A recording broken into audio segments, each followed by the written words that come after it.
So, why to be an artist in 2025, 2026?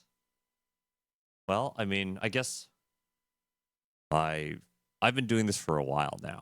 So, my point of view has changed on it again, which is why I keep redoing these starter videos and I keep restarting things over and over again cuz you know, sometimes people wind up sharing my videos to new people and helping them to become new artists and my ideas have changed and so here we are, new video.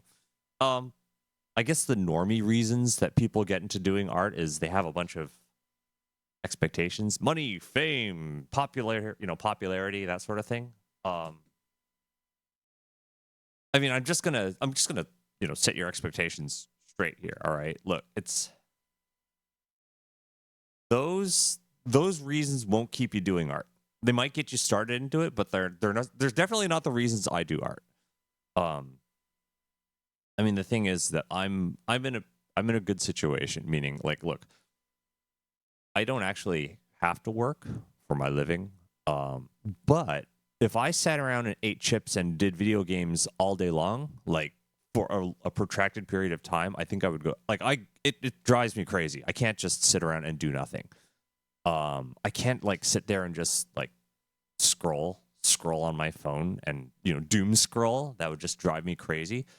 And it's kind of funny is that like I go out at least once a week to the to get out of the fucking house to the aquarium and I draw. I draw at my local aquarium and I get to see the world, see the world outside of my studio, at least once a week.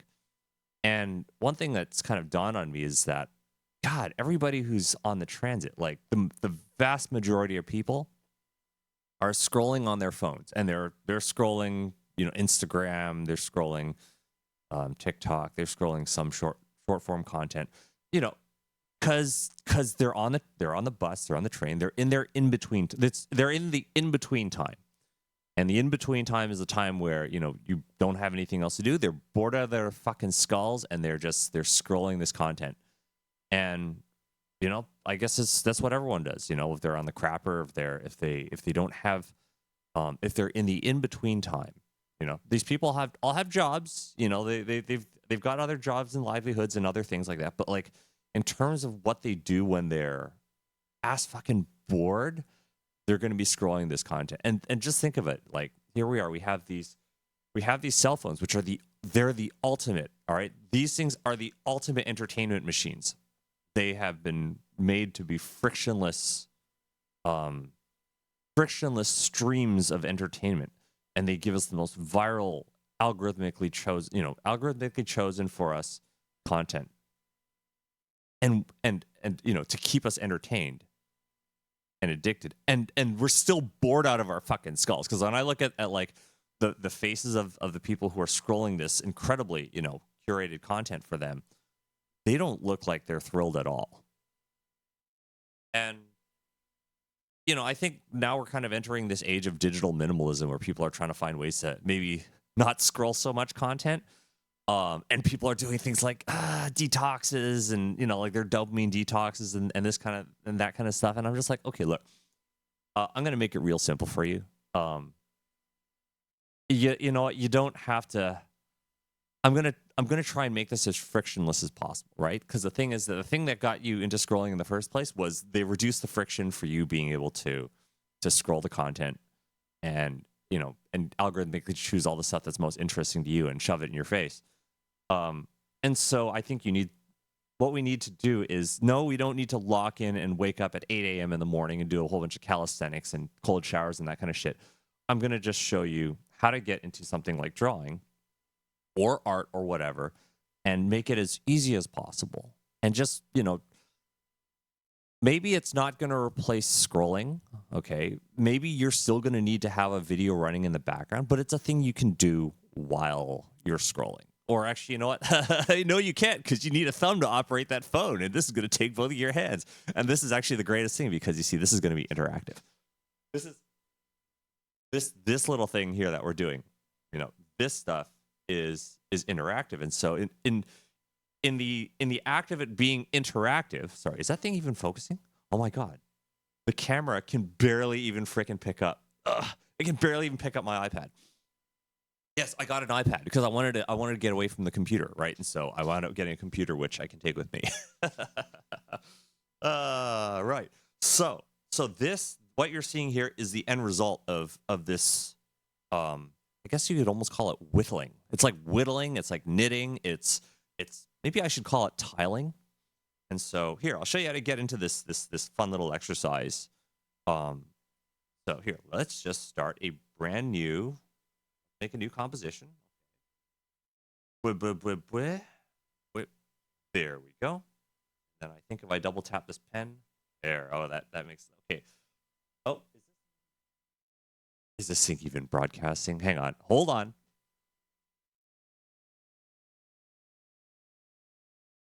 Okay, there we are. Yeah, the thing had gone to sleep and basically it had stopped broadcasting. All right, so tiling. Here, let me just do a bit of it, and you'll just you'll see, you'll get the idea, right? So it's like we just make a little tile, and I can hatch that little tile, and then I'll just we'll find the other two corners of that tile.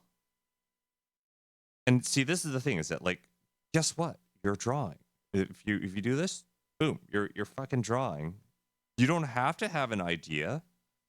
This is like knitting without a plan for a sweater, or like, a scarf or whatever. And it's this is like the entry level into getting into making little optical illusions, because every single tile is part of this larger optical illusion. And if I wanted to, here, let's actually start driving and shaping this tile a bit. Yeah, why don't I make a new tile over here? I'm going to make a chain link. So I'm going to draw this in a very maximalistic fashion. And if you don't want to draw single lines, you can draw zigzags. Right? Zigzags are even faster. Then I want to make here, I'm going to make another segment of that, like, not segment, another piece of that chain link. And we'll just make another piece here. Right? And this whole, like, the point of doing this tiling is to just, you know what? You don't have to make a full-on illustration with a composition and all these other, all that other rigmarole. Because that's just friction, man. It's just friction. It's just like a bunch of extra planning, a bunch of extra steps. And the hardest thing for most people is just whipping out the drawing tablet and the drawing program. In fact, you know what? I won't even recommend that you get a drawing tablet. I would recommend you get yourself a notebook, or a sketchbook or whatever, because the thing doesn't have any boot up time, and just a fucking ballpoint pen. Too many people are putting way too much friction into their drawing process, into their arting process, and they say one day, "Oh, I want to become an artist, and I'm going to draw these great pictures." And I'm like, "Okay, whoa. It's like, I sense that you want to become motivated, but motivation, like expectations, are a large part of your motivation. And if you set your expectations too high, and then you actually set out to do it, and all of a sudden, oh no, your expectations are getting crushed because things are not going the way that you expected, and you expected a little too much, and you wanted to make a magnum opus picture." And like, oh, it's like you're making, it's like you don't have any ideas for your magnum opus picture, and suddenly that you're losing your motivation because your expectations are not being met. And this is the problem, right? This is that you're setting your expectations so high that it's hard to maintain activity. You can't maintain activity if your expectations aren't being met. And so I say, this is a way of getting into drawing with the lowest of expectations. Because what people expect when they turn on their phone and start scrolling is they expect to begin, oh, I am going to be entertained. And all I have to do is turn on the phone and start, scrolling. And, oh, look, I am being entertained. Right? This is it's very transactional, right? It's like you push button, you receive bacon. And so, like, here, like, look. This tiling stuff, right? The funny thing about it is that the more you do of it, the better you get at drawing.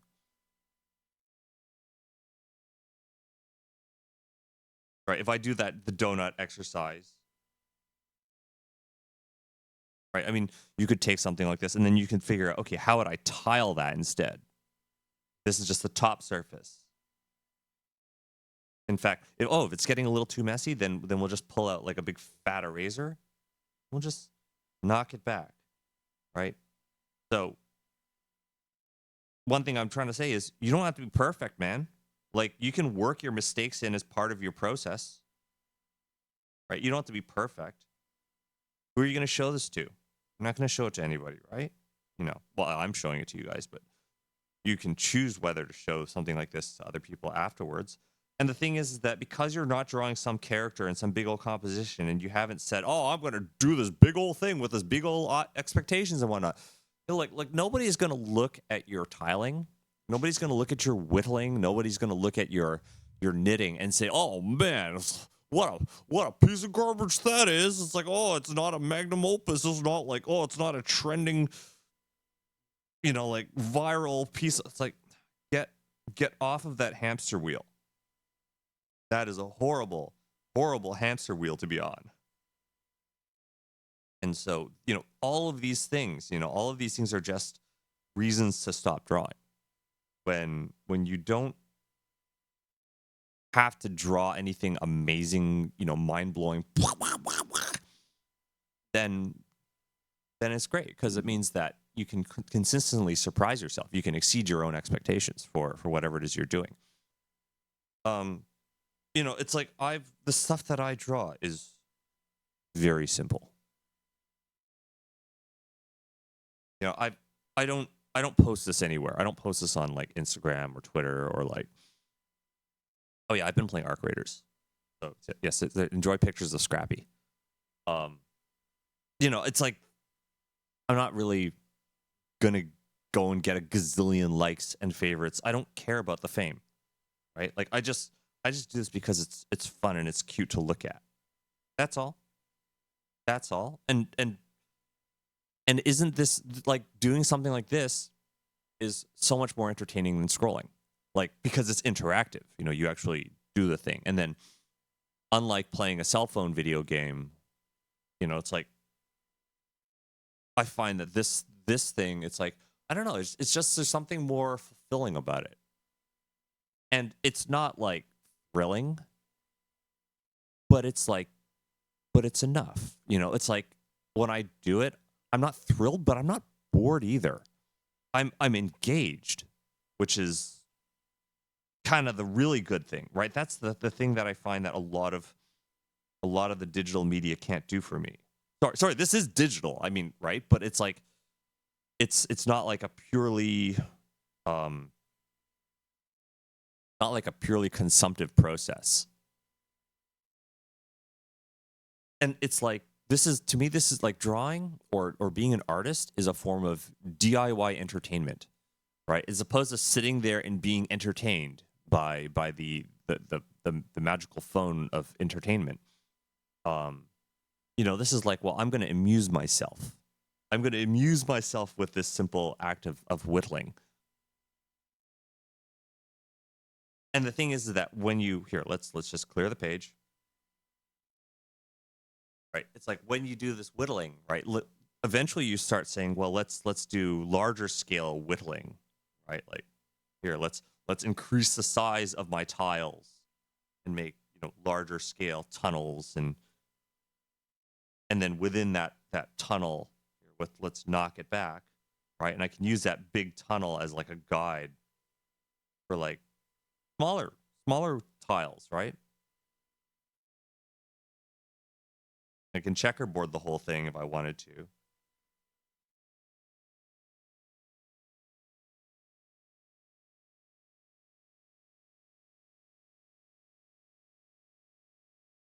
And the thing is that, again, this is about expectations, right? When you go to bed, after you've done a bunch of drawing and you're like, look, to do any amount of drawing is a good thing.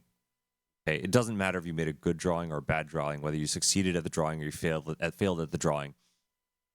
If you had a bad day of drawing, when you go to bed, you can say, well, at least I gave it my best. At least I spent all day drawing, right? Might have been a day of bad drawing, but it wasn't a day of fucking scrolling. right? Like, what sounds better? I spent a whole day drawing and nothing turned out the way that I wanted, but at least I didn't spend a whole day fucking scrolling, right? It's such an incredibly low hurdle. It's such an incredibly low bar of expectations. It's so easy to like. It's actually very easy to break out of scrolling behavior. It's like, why would anyone scroll now? Now that I think about this, right? Somebody saw you doing something like this on like the subway. It's like, what are they gonna think? They're not gonna be like, they're not gonna be saying, oh, the hand anatomy's all wrong, and the there's something wrong with the face. It's not very attractive, and like this is the thing, is that when you do tiling, there's no expectations. And the thing is that, like, look, a lot of getting good at drawing has to do with what I call conditionals. All right. And a lot of people want to learn to draw. And what they are always asking me for is something actionable. They're always looking for, they want to become a better artist, and they were looking for an actionable thing to become a better artist. Right. And an actionable thing is like, here's a thing you can actually fucking do.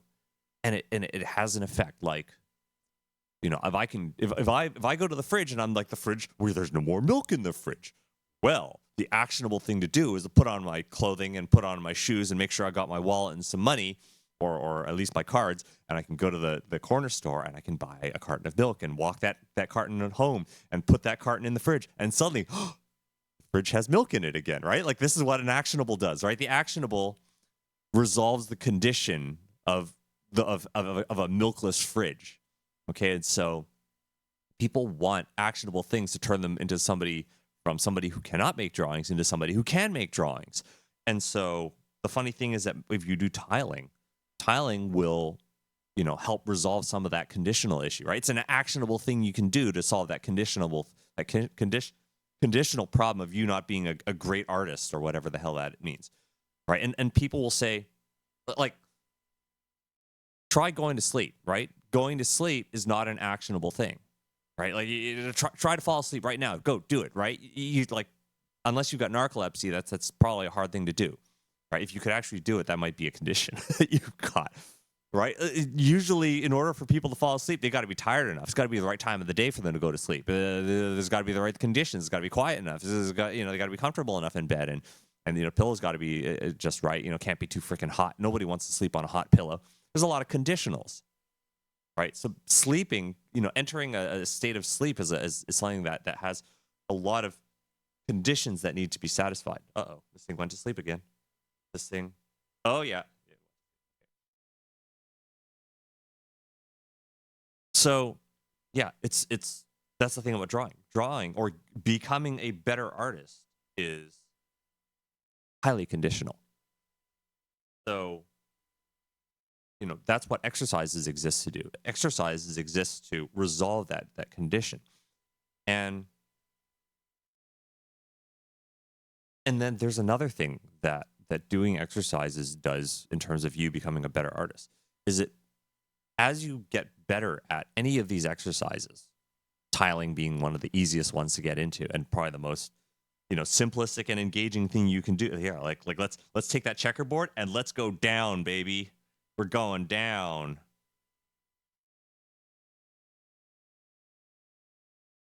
Right?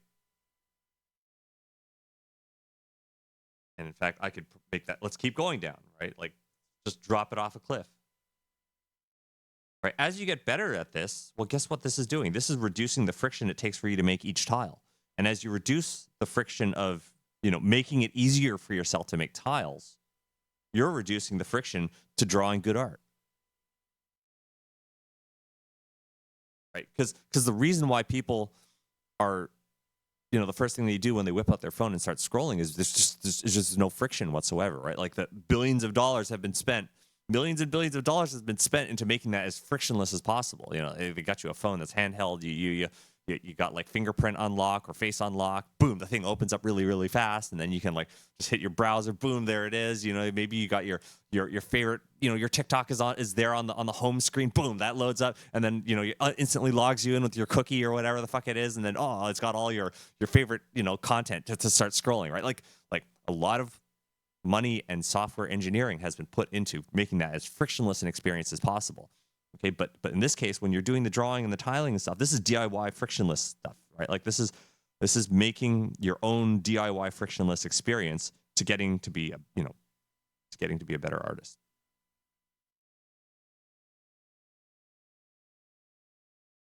So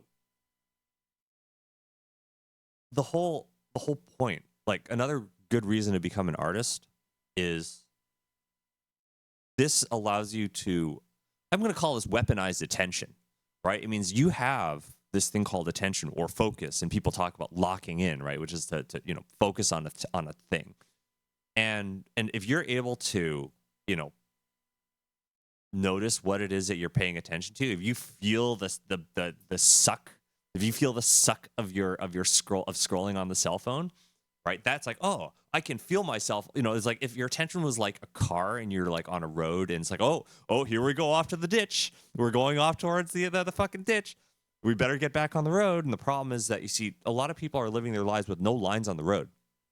They don't know where the road is. They just know that they're going off into a ditch. They know that they're driving in a ditch and they're spending a lot of time in the ditch. They don't know where the fucking road is. There's no lines on it. Well, guess what? When you draw, you're putting lines on the road, right? Every line you draw is just another line on the road. So it's another line on the road for you to be able to drive your attention, right? And this, the more you get used to, directing your attention, the better you can weaponize your attention, which means you use that attention to something that you want, right? More you time, more things that you like working on and would like to accomplish in your life. And less of it, just being idly falling off into a ditch. Anyway, that's enough of the drawing, tiling stuff. And I did talk about being an artist. Like being an artist doesn't have to be drawing. Okay, here, let's put this thing away.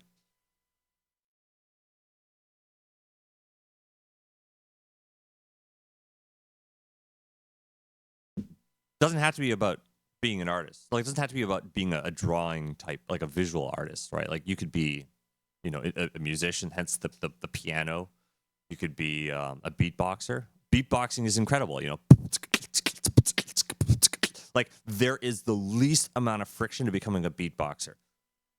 Most people, the vast majority of people, meet all of the equipment requirements. They are at any time capable of beatboxing. Like they've got the setup. They have the setup, and now all you have to do is you just have to figure out how to make the sounds, which is the kick drum, the hi-hat and the clap sound, like 3 basic sounds. You got enough, man. And then it just comes down to practicing. And the practicing is to practice making these sounds and not tiring yourself out. And you're reducing the friction as you get better and better at it, right? As you do more of it and you get used to it and you develop muscles and the feel for it. And you get, learn how to control your breath. Like everything that you do in terms of practice is about reducing friction and making the next beatboxing performance easier and easier and easier and easier. And guess what? These things require your attention and focus, and it takes you away from the scrolling. And there's always been every time I show somebody, hey, like if I make a drawing, people see the drawing, they're like, oh wow, you can draw, right? If I do beatboxing, oh my god, this guy can fucking beatbox. And it's like, look, I'm not saying that this is going to get you 1,000 likes and faves on Instagram, but there hasn't ever been a person I've met that wasn't, at least mildly surprised that I could do it. And the thing is that, if you're planning on maybe getting away from the digital stuff and spending more time in the real, well, guess what?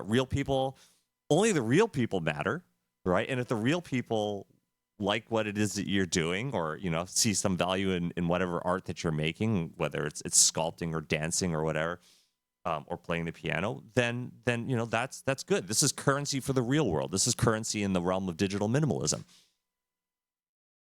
Even with the piano.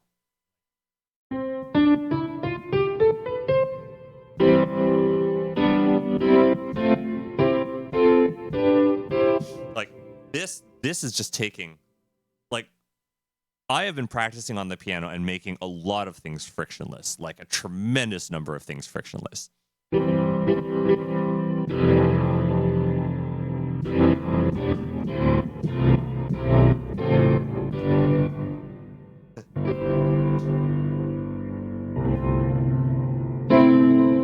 like here, something like that scale, right? This is like the tiling, right? To me, working at a scale, working out a nice chord sound is like tiling, and the tile can be used to make something like the chains that I was making, or the donut, or the walls and the floors, which can be used for environments, right? And if we take something like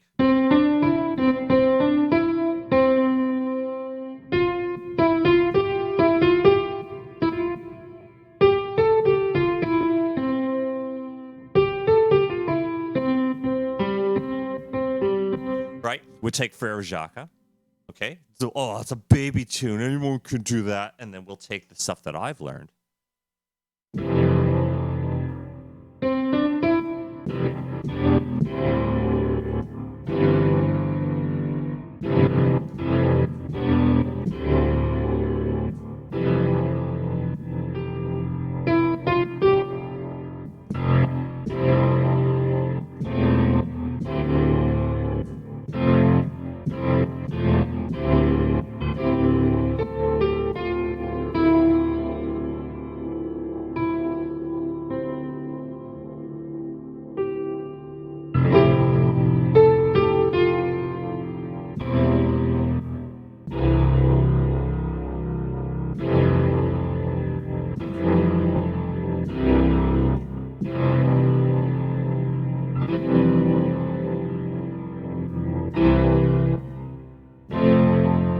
Right, and it's just, I'm not at a stage where I want to make full-on compositions yet. I'm just enjoying the tiling part of it, right? And in terms of like making things frictionless, I made my own piano preset, right? Like I went and sure I used a bunch of native instruments, pianos to put together my own instrument kind of thing. I'm actually playing two pianos simultaneously, so there's two separate piano instruments that are cross-faded together to make this one composite piano. And then I've got a bunch of effects that made it sound the way I like. I want something that sounds kind of like a retro 70s, 80s sound. And then I set that as the Ableton Live like default scene, so that whenever I fire up Ableton Live, this setup is done. Friction's gone. Made it frictionless. And then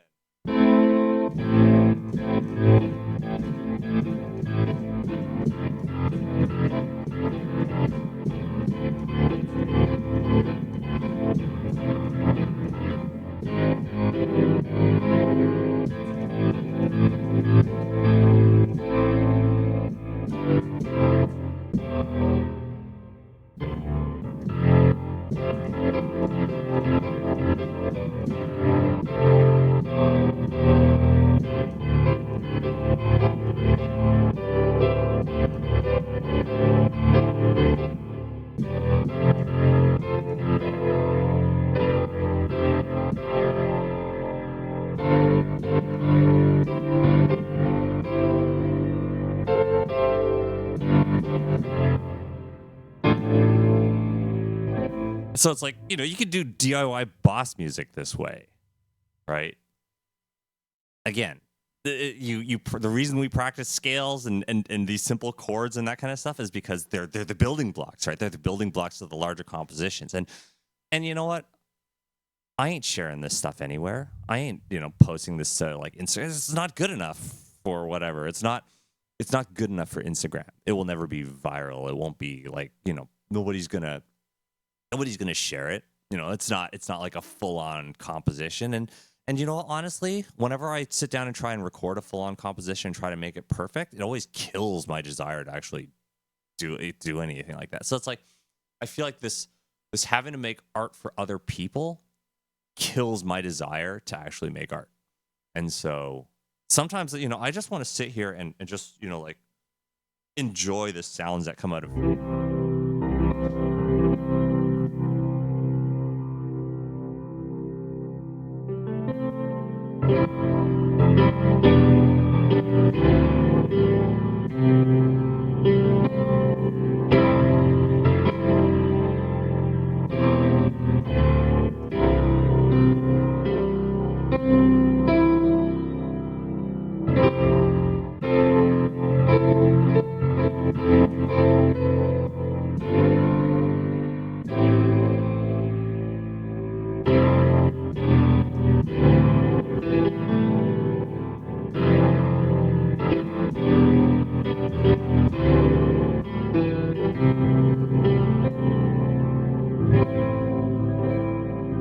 You know, and it's just, there's nothing wrong with like playing music just because you like the sound that comes out of the piano, right?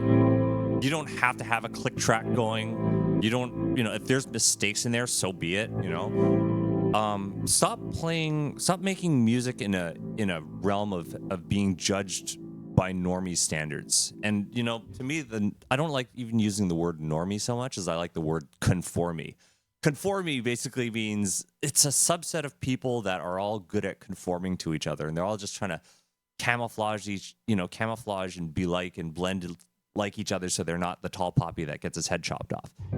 And you know, being an artist doesn't mean having to share it with the rest of the world. It doesn't mean having to express yourself or any of that stuff, right? Like if they say that, you know, being an artist is about being an individual, then being an individual means sometimes, you know, not being out there and not putting yourself out there with all the other people and having to be judged by all of them. So it's like,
right? And it doesn't have to be like your musical structure doesn't have to be 4/4, you know, like doesn't have to be a song. You know, it's just like the tiles. The tiles are just like little pieces. And you know, like when you're ready, when the gears are all turning and the friction's all gone, you'll probably make something, you know, some magnum opus or whatever the hell it is. But the thing is that the magnum opus is only going to be as good as its pieces are.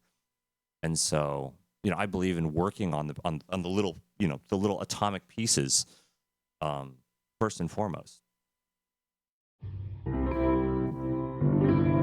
It's like the food's only is going to be as good as, like, the limiting factor of the quality of the food is highly dependent on its ingredients.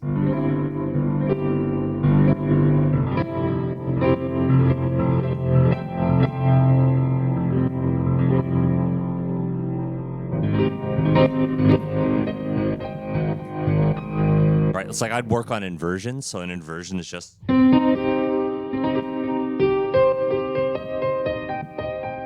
playing the same 3 notes and just going up and up and up and up, or going down and down, right?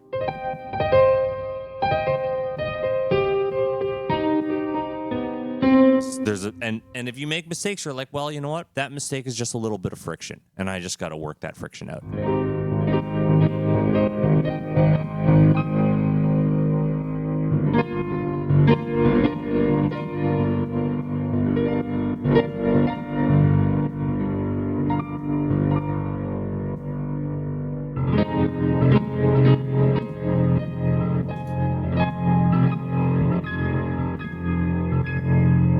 And this is just tiling, right? Again, this is not, I don't have a song in mind, and I'm just inverting the same notes. Like that's the thing, right? And it's like, to me, it's like, it sounds good.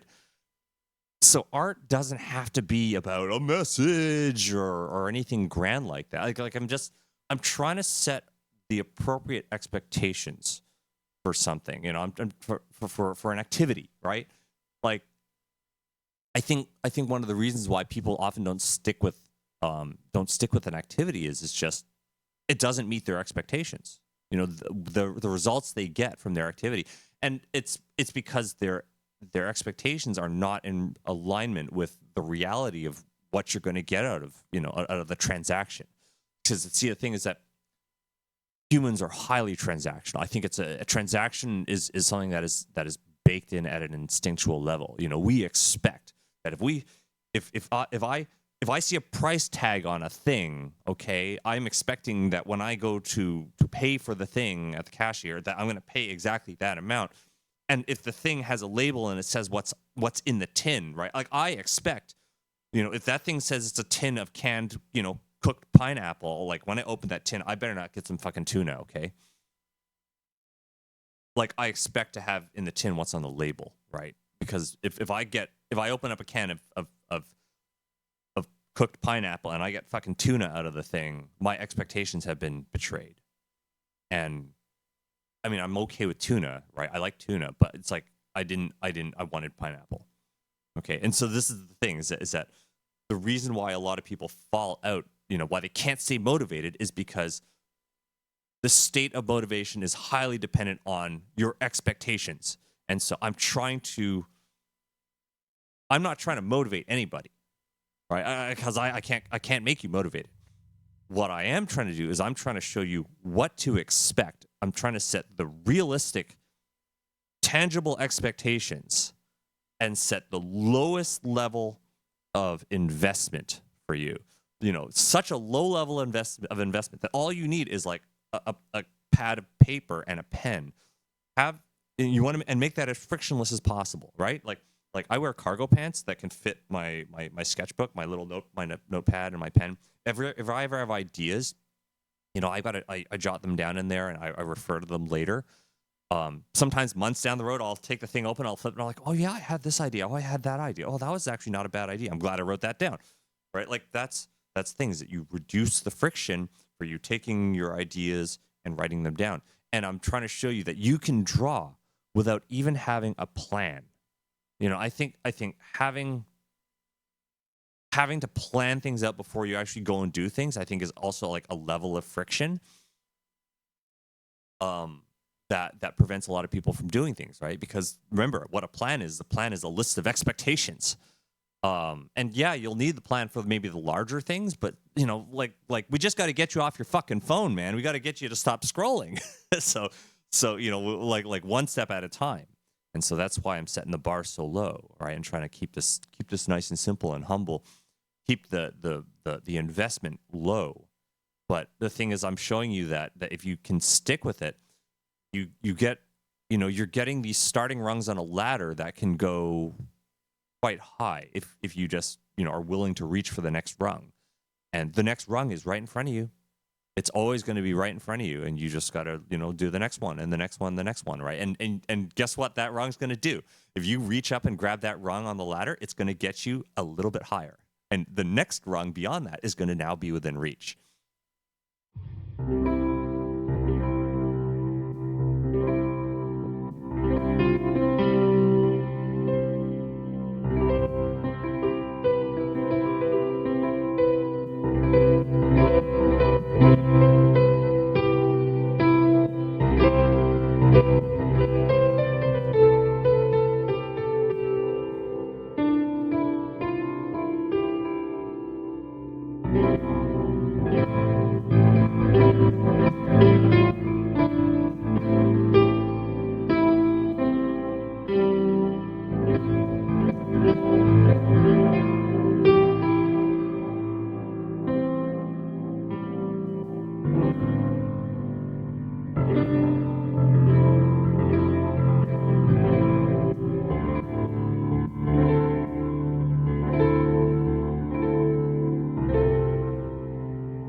I guess one of the reasons why I got into playing the piano is I felt this is like a direct tap into emotions.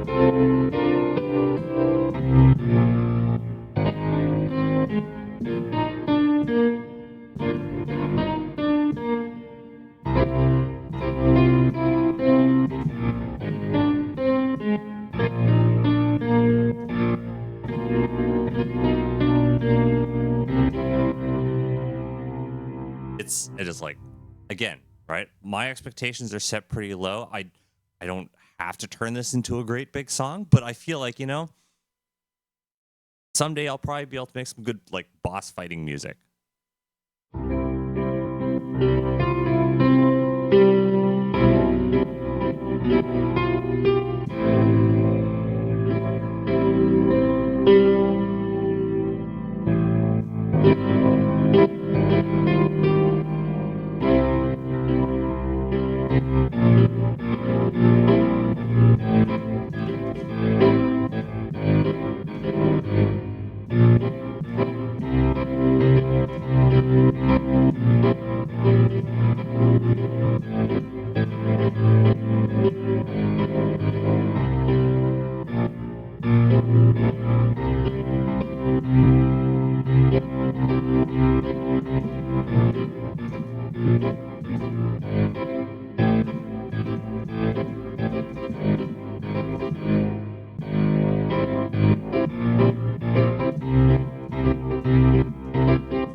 Like, again, this is just working at the friction, right? If you, and this is how you should approach mistakes. If you make mistakes when you're doodling, you're drawing, you're playing piano, and you made a mistake.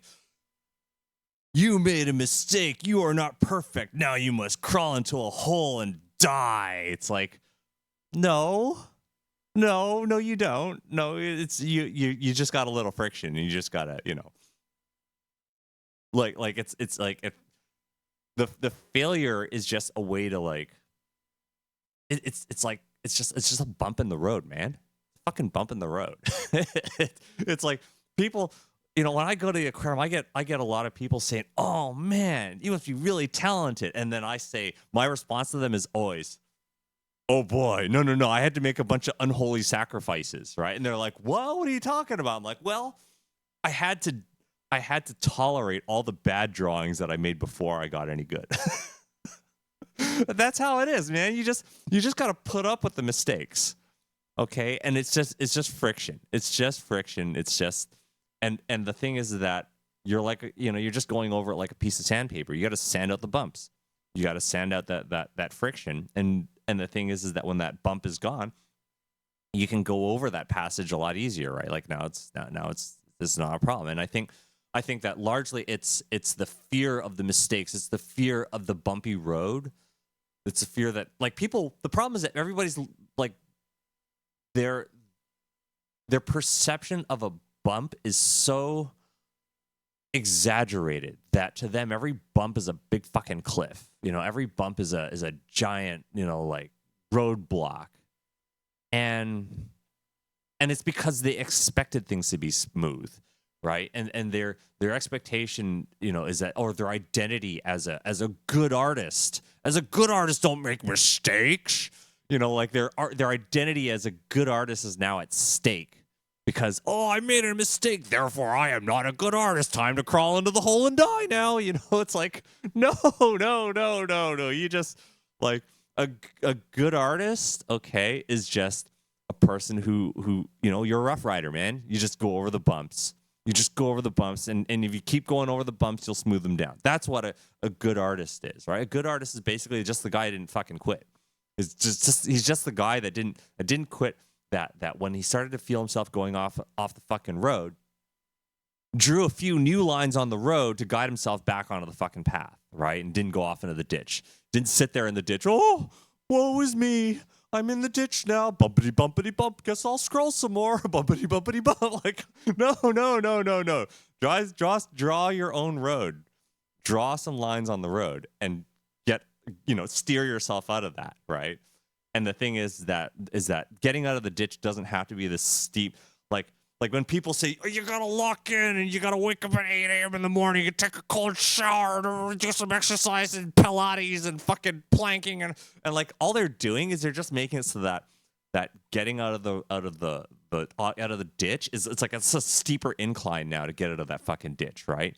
Whereas for me, I'm just like, no, man, we'll just take a shovel and we'll just smooth that the ridge get out of the ditch. We're just gonna smooth it down so you can it's a nice little ramp. Just take it all a little bit at a time, man. It's just make it frictionless. It's a lot of this is about your expectations and your perception of your expectations, right? Your perception of the task as a set of expectations. So, I think largely we make these things a lot harder for ourselves than they really truly have to be. And people are like, oh, I need time to draw. I need a lot of time to draw. Better scroll some more. And I'm like, no, if you have time to scroll, you have time to do some tiling. You got some time to draw. All right. You could be beatboxing, right? It's like fucking, but people are going to look at me strange and stuff. And I'm like, you're an artist. You're supposed to be an individual. Individuals do not care. They're, it's not that I'm saying that you're trying to hate society and you have to go against society. It's just, you're indifferent, right? If you want to be different, you should be indifferent. To be different, you must be indifferent. It means you just don't, you don't pay attention to it, right? Because again, that's what a lot of the scrolling is, right? The scrolling is this flood of society pouring in from my phone to influence my eyeballs and tell me this is what people expect. This stuff went viral. Look, and they're successful and they're making billions of dollars. And I'm just like, no. It's like that stuff. It's a heavily algorithmically conceived feed. They even call it the attention economy, right? And it's just they're just weaponizing your attention. They're weaponizing your attention against you. So they can sell more advertisements and yeah, man. They're the ones they're just digging that ditch even deeper. They're just making it even easier for you to go off the fucking ditch, and you're just losing sight of the road. You're not making you're not drawing your own lines to get back on the road. So, yeah, I'm not saying that like I'm not even asking for any kind of giant commitment here, right? I'm not even telling you to go install TikTok and like no. Look, you want to scroll TikTok? Here's what you do when you want to scroll TikTok, okay? If you want to scroll TikTok, you can plank while you scroll TikTok, right?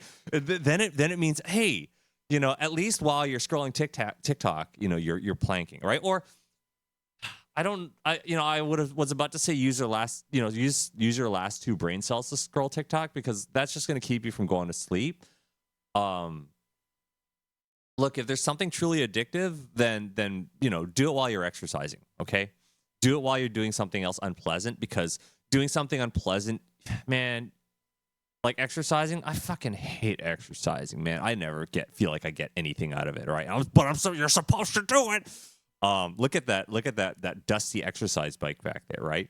But the thing is that you're gonna need something out of it, right? Not everybody feels pumped and energetic. Okay, some of us are different. Some of us are built a little different, and some of us have some pretty shitty factory settings that respond with a few debuffs. Okay, and so you're just that's what the addictive content is for. Okay, use that. You can watch that while you're doing something unpleasant. All right, but if you're riding on the bus and you're scrolling. If you're not doing anything else with your body, okay, that is time that you could probably spend doing, it would be so much better if you just use it for tiling or like, hell, man, you want to do knitting, you want to do lock picking, like,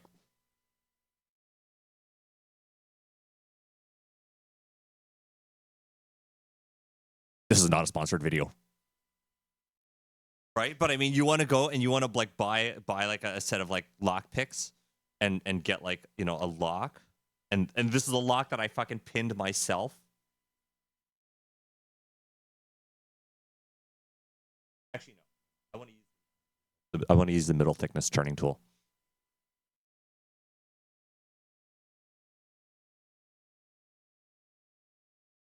Yeah, okay, that's right. We use the bottom of the keyway tension.